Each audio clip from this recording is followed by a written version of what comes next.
Saludos chicas y chicos, nos reencontramos en un video más. El día de hoy vamos a abordar una temática de estudios sociales, un 10º año, las condiciones de vida y trabajo de diferentes tipos de trabajadores del país durante la primera mitad del siglo XX. Vamos a iniciar.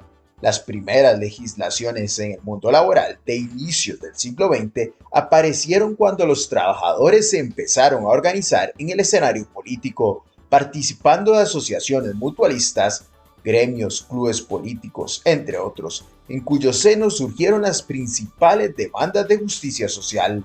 En 1913 se fundó en el país la Confederación General de Trabajadores, orientada en sus primeros años por las ideas anarquistas. Cobró importancia en el movimiento sindical e intelectual.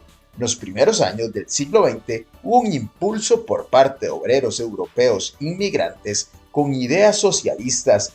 Reivindicaban salarios, jornadas laborales, el derecho a la educación, entre otros. En el año 1912 se dicta un decreto que contenía una especie de ley de salarios para obreros, peones y jornaleros. En ella se establecía el pago quincenal, la obligación para el patrono a publicar las fechas de pagos y prohibía el pago con medallas o chapas. La Primera Guerra Mundial, 1914 a 1918, mostró en el país los impactos del modelo de desarrollo económico que se había puesto en práctica. Se dio el desempleo y hubo deterioro de salarios para los trabajadores. Incluso los empleados públicos que mejores derechos laborales habían logrado, vieron disminuidos sus salarios y fueron despedidos de sus puestos. Hubo faltante de alimentos de subsistencia, que eran la fuente alimenticia de los sectores más vulnerables. Hubo incluso especulación con los precios de dichos alimentos. En 1918, posterior al golpe de Estado en contra del presidente Alfredo González Flores por parte de los hermanos Tinoco, hubo un movimiento de protesta encabezado por maestros y estudiantes, quienes estaban en contra de la violación a las libertades individuales por parte de la dictadura.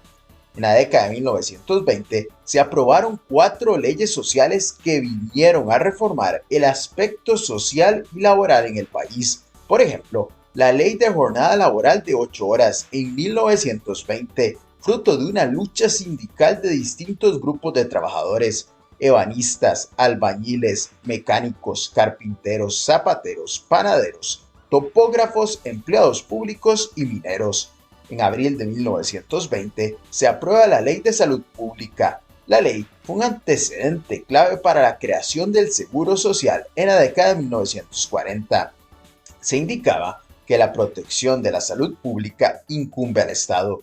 En dicha ley, las municipalidades tenían la obligación de velar por la salud pública, evitando la instalación de fábricas y talleres nocivos, así como el nombramiento de inspectores de salud que vigilaran el cumplimiento de normas higiénicas. Se prohibía el trabajo de menores de 14 años. Las 2 anteriores leyes se aprueban en el gobierno de Francisco Aguilar Barquero. En 1922, debido a los altos costos de los alquileres y el deterioro de las viviendas que fueron objeto de denuncias, así como el desalojo de viviendas pobres de alquiler en zonas urbanas, por lo que se aprueba la Ley de Inquilinato. En 1925 se aprueba otra conquista laboral, la Ley de Accidentes de Trabajo. Dicha ley cubría sobre todo a los obreros y a los menores de 21 años. En la década de 1920 estuvo presente en el país y sobre todo en los sectores urbanos ideas socialistas que permitieron la constitución de partidos políticos obreros y sindicatos. Por ejemplo, el Partido Obrero Conquista y Derecho, el Partido Socialista y el Partido Reformista.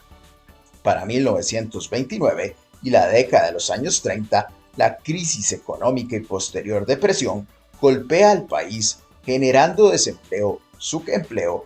Los más afectados fueron 2 grupos: los trabajadores de los campos y en zonas urbanas los de talleres y manufacturas. Muchos pequeños productores cafetaleros perdieron sus parcelas. Presionados por los beneficiadores para cancelar sus deudas, se suspendieron los adelantos de dinero. Los trabajadores bananeros sufrieron despidos, rebajas salariales y encarecimiento general del costo de vida. Ante el panorama anterior, los trabajadores urbanos se organizan políticamente, establecen para 1931 el Partido Comunista. Hubo una gran efervescencia organizativa. Por ejemplo, para 1934 se produjeron 8 huelgas, entre ellas la bananera. La United Fruit Company se negó a aceptar las peticiones de los trabajadores y el Congreso Nacional aprueba un decreto que permita promover las viviendas dignas, ofrecer medicamentos y sueros para atender accidentes laborales y mordeduras de serpientes, establecer precios en los comisariatos igual que a los negocios en centros de población próximos a las fincas bananeras, nombrar agentes de policía que vigilaran las condiciones higiénicas, dar prioridad a trabajadores costarricenses frente a los extranjeros. En 1935, una importante reforma, se establece salarios mínimos para trabajadores del campo y se reglamentan sus jornadas. En 1939 y ante el inicio de la Segunda Guerra Mundial, las consecuencias para el país son escasez de abastos, aumento del desempleo, reducción de las importaciones, carestía de materias primas importadas, subocupación, pérdida de poder adquisitivo del salario, especulación, acaparamiento, entre otras. Estos son los datos básicos del tema. Invitarlos a suscribirse al canal, seguirnos en redes sociales y nos vemos en un próximo video. Saludos.